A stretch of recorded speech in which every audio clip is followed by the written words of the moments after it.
for some more creepypasta. This particular story is of mine, and it demonstrates the importance of internet safety, particularly when you are on an unscrupulous dating app. I wrote this story and it was not made up, it was written, so it can be mentioned on YouTube by other YouTubers. I can't remember the app that I was on, but I know that I was trying to find love in the wrong places when I found out that I saw a woman who was supposed to be a TSA agent. She ended up later talking more about a bank accounts, loyalty, and stuff that was not, and things how it's supposed to be. That being said, she started to be a pain in the butt, literally a pain in the butt, as an annoyance, and that being said, I found that I tried to block her off Google Chats. Never go on Google Chats, people.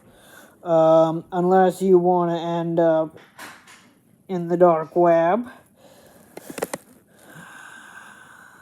The girl, I can't remember her name. It's a brain fog. But anyways,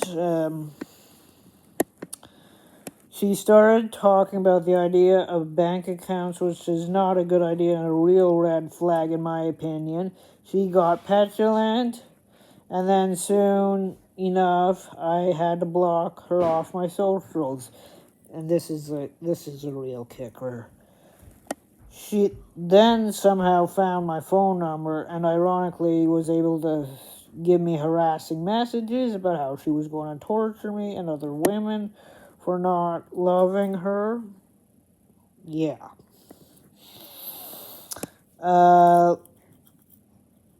It was all messed up, to be honest with you. I can't remember when. I can remember calling up my mother when I got the text, and the text was blowing up constantly. The next thing you knew, I ended up having to get rid of the phone and get a new phone. Thank God at the time it was Christmas time. And I was able to get a new phone, and I never had to deal with this person again. There will be a show. There will be. Okay. This is an very, very cautionary tale about that shows the people on dating sites aren't always who they seem to be, and what Google Chat is a gateway to the black dark web.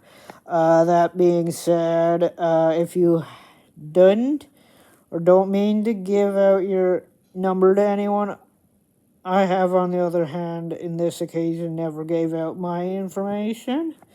But somehow it leaked through. I hope you understand that some, if not more, dating apps are starting to be, should be avoided.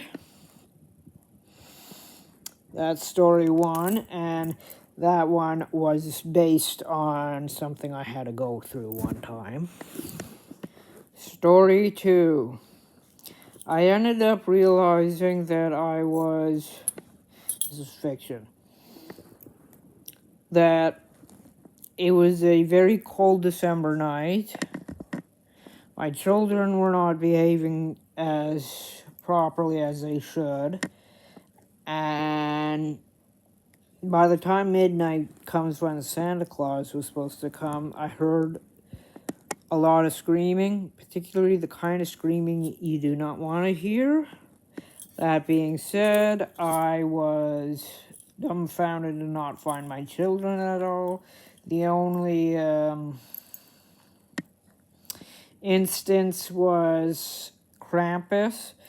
Krampus Krampus is like the evil version of Santa Claus who will take your children if they've been naughty or nice. I don't have any children. This is just fiction.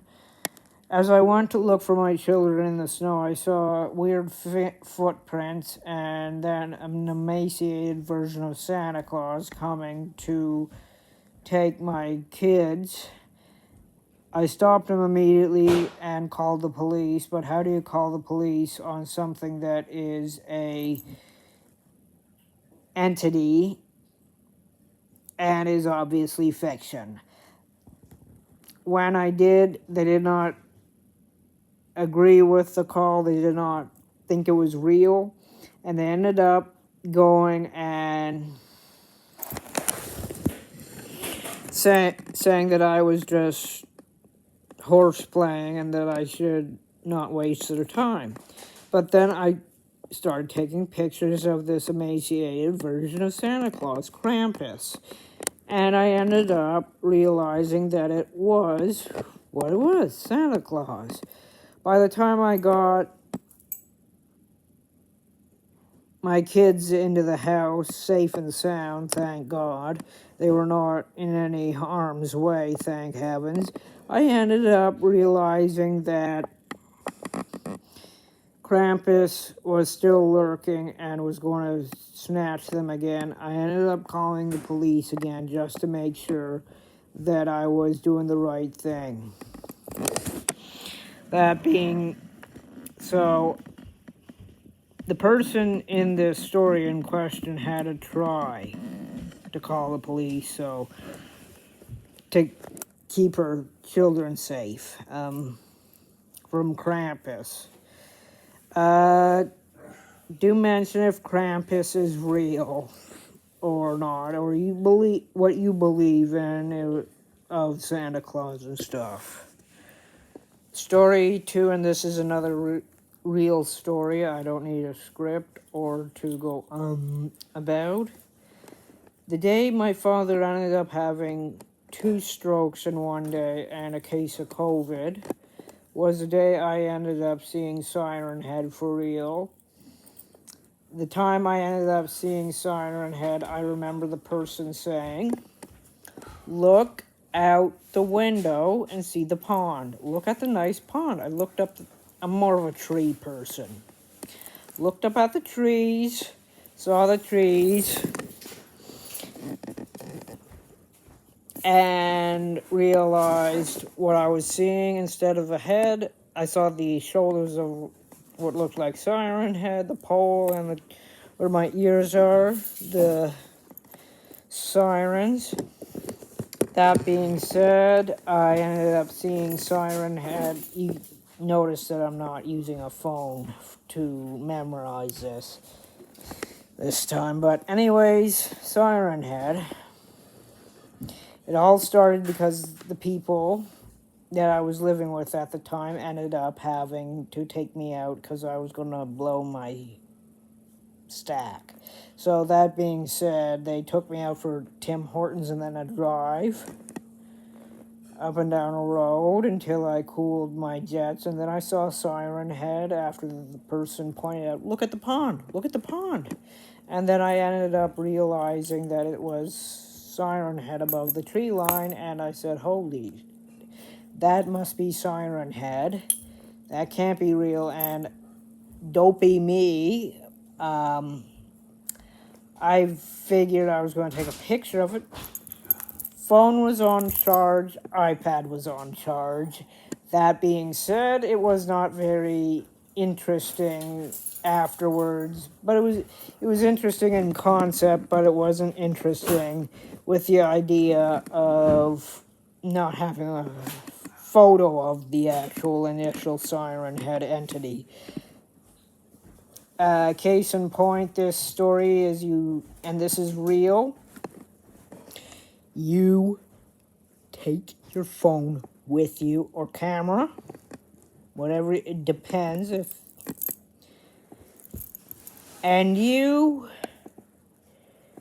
take the picture of whatever, even if it's a hot air balloon. If it's unusual, Honey, you should be taking pictures of it, even if it's a hot air balloon or a big fat basketball in